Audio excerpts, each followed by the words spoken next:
when we have heart coherence, we do what we call heart storming. So if you're interested, look back and find the heart storming podcast that we talked about. You remove all of those boundaries that our mind or our brain kind of can put as a lockdown. And you're in that heart centered place and you're just letting go and pulling in infinite possibilities.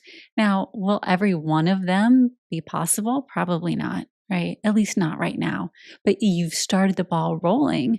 And now, as you're looking at what is success, well, it's the ability to let go of all of these limiting beliefs and perceptions about what we're capable of.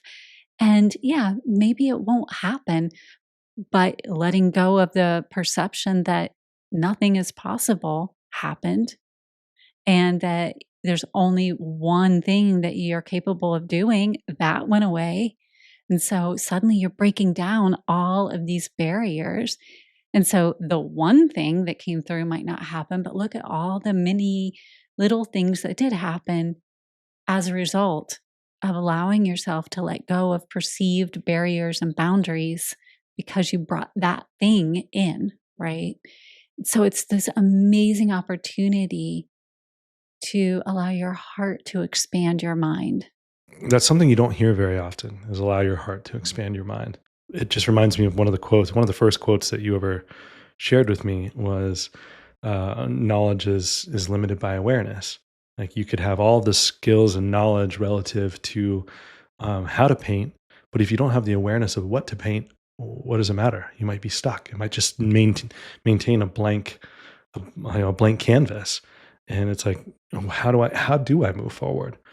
And so this happens all the time with writing, when writer's block, or it's sports, and it's a lot of us. It happens in so many different ways, and we don't tend to realize or make the direct connection and correlation to, maybe it's because our heart is cut off.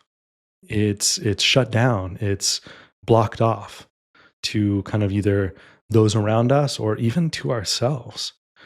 And so if we can kind of access and remind ourselves the importance, as you said, of the heart, and allow the heart to expand that knowledge, and then from there you can take the skills that you've learned and lovingly, like, move into that awareness with those skills. I mean, that's where unlimited potentiality comes into motion.